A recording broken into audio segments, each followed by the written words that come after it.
Pas de pincettes aujourd'hui, pas de vernis sur les mots, encore moins de récits lisses qui bercent dans le vide. Ce que Donald Trump vient de déclarer à propos de l'OTAN, une onde de choc magistrale qui traverse le vieux... Pas de pincettes aujourd'hui, pas de vernis sur les mots, encore moins de récits lisses qui bercent dans le vide. Ce que Donald Trump vient de déclarer à propos de l'OTAN, une onde de choc magistrale qui traverse le vieux continent comme un éclair un jour d'orage. Ce n'est pas une petite secousse géopolitique, c'est un cataclysme stratégique qui secoue Bruxelles jusqu'aux fondations et déclenche des sueurs froides à l'Élysée. Macron, le regard tendu, jauge l'impact comme on surveille une détonation en chaîne. Accrochez-vous, ce qui suit risque de bouleverser sérieusement les cartes du pouvoir. Donald Trump a lâché une bombe verbale. Pas de pincettes aujourd'hui, pas de vernis sur les mots, encore moins de récits lisses qui bercent dans le vide. Ce que Donald Trump vient de déclarer à propos de l'OTAN, une onde de choc magistrale qui traverse le vieux continent comme un éclair un jour d'orage. Ce n'est pas une petite secousse géopolitique, c'est un cataclysme stratégique qui secoue Bruxelles jusqu'aux fondations et déclenche des sueurs froides à l'Élysée. Macron, le regard tendu, jauge l'impact comme on surveille une détonation en chaîne. Accrochez-vous, ce qui suit risque de bouleverser sérieusement les cartes du pouvoir. Donald Trump a lâché une bombe verbale, directe et sans filtre. Plus de mots doux derrière des portes closes ? Non, cette fois, c'est un coup de tonnerre venu du cœur de la Maison-Blanche. Et ce tonnerre frappe Emmanuel Macron comme une flèche en plein Élysée. Ce que nous vivons là détruit complètement le narratif que les médias d'État français nous ont rabâché pendant des années. Le message de Washington est limpide. Si vous, en Europe, ne protégez plus vos intérêts nationaux, si vous continuez à dilapider des milliards dans des alliances qui vous affaiblissent, si vous persécutez vos propres citoyens souverainistes, alors nous quittons l'OTAN. Et vous allez tous m'écouter. Tandis que le monde discute encore de ce coup de massue, Emmanuel Macron tente désespérément de sauver la face. Il se présente devant la presse et se met en scène comme un grand homme d'État. « J'ai eu un long entretien avec le président Trump », dit-il avec ce ton typique macronien, condescendant. Et je lui ai expliqué la position européenne. Comme si Trump, qui est en train de bousculer la politique mondiale, avait besoin d'un cours de rattrapage d'un président français en difficulté. Macron continue. Une sortie de l'OTAN serait catastrophique pour la sécurité européenne, comme si Trump prenait des décisions à l'aveugle. Ce ton donneur de leçons, arrogant, c'est exactement ce qui caractérise la vieille classe politique. Il croit encore pouvoir dicter à Washington comment fonctionne la politique internationale. Puis Macron sort les vieux traités de l'OTAN de son tiroir. Ces papiers de 1949, avec lesquels les États-Unis auraient garanti pour toujours la protection de l'Europe. De nouvelles garanties de sécurité, de nouveaux engagements, de nouvelles promesses. Exactement le même blabla interminable sur papier qui a mené l'Europe dans cette impasse depuis des années.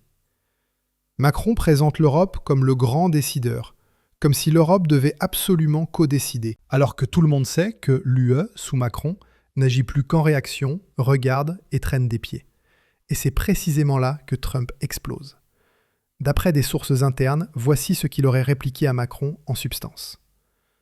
Emmanuel, l'Europe a eu 75 ans pour se défendre seule. Vous n'avez rien fait à part nous demander de l'argent et des troupes. Si vous voulez la sécurité, arrêtez enfin de rejeter chaque proposition juste parce qu'elle ne vient pas de Bruxelles. L'Europe a besoin de résultats, pas de leçons françaises. L'Amérique va maintenant faire ce qui est nécessaire, et nous quittons l'OTAN si vous ne payez pas votre part. Et puis, le coup de grâce absolu. Trump aurait clairement fait comprendre à Macron qu'il n'accepte plus que la France et l'UE continuent de demander des milliards pour la défense, tout en laissant leurs propres armées se délabrer et en ruinant leur population avec des prix de l'énergie et de l'inflation galopants. Ce n'est pas seulement un camouflet, c'est une démolition publique. Pendant que Macron parle et se donne de l'importance, Trump agit. Pendant que Macron présente l'Europe comme un grand joueur, Trump lui montre en direct qui donne vraiment le ton.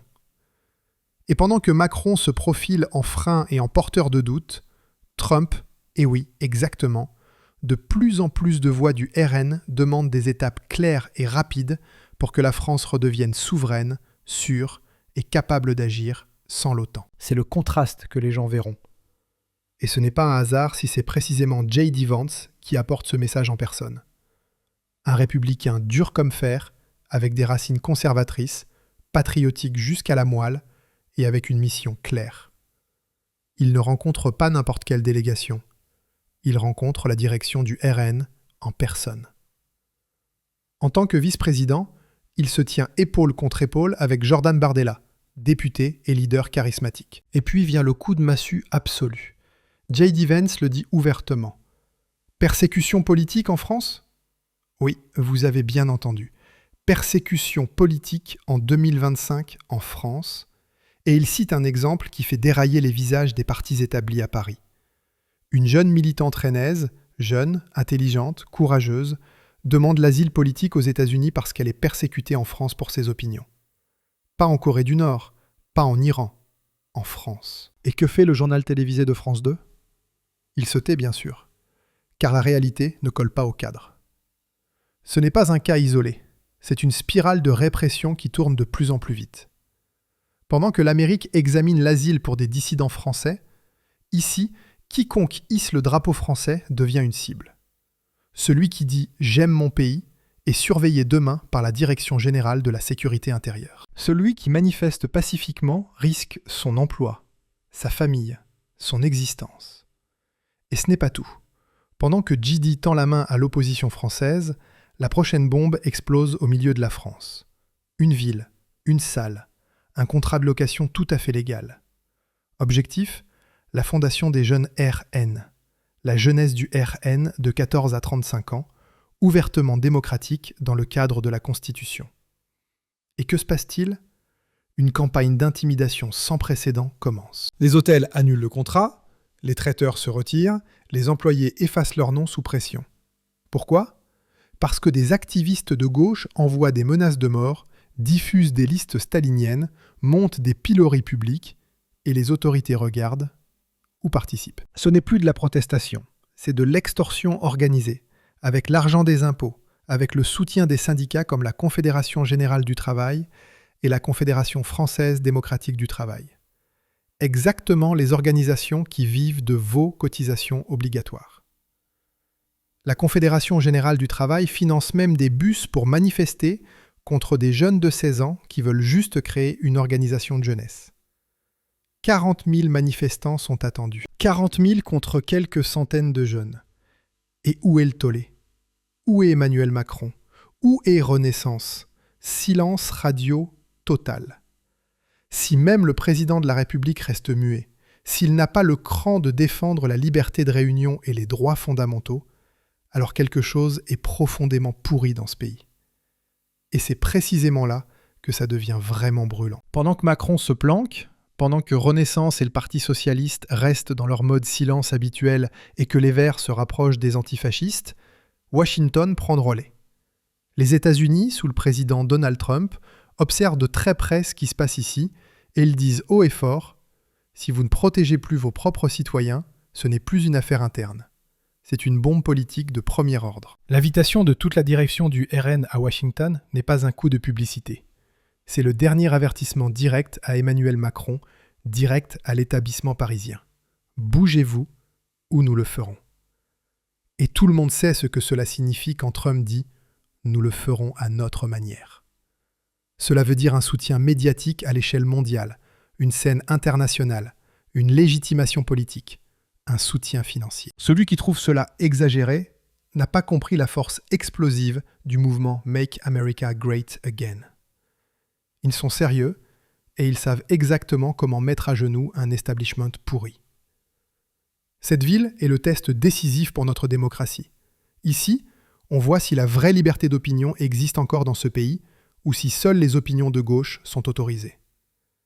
40 000 manifestants payés et organisés contre quelques centaines de jeunes qui veulent juste se réunir. Celui qui loue aujourd'hui une salle aux mauvaises personnes est menacé. Celui qui reçoit les mauvais invités est attaqué.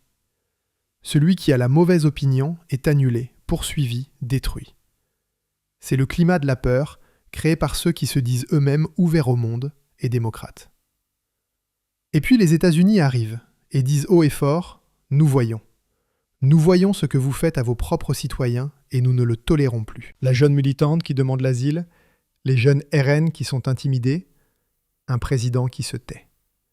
Une Renaissance qui préfère coaliser avec les Verts plutôt que de parler à sa propre jeunesse patriotique. C'est la situation en France en 2025. Un certificat de pauvreté sans pareil. Emmanuel Macron a maintenant le choix. Il peut se placer devant ses citoyens, devant la liberté d'expression,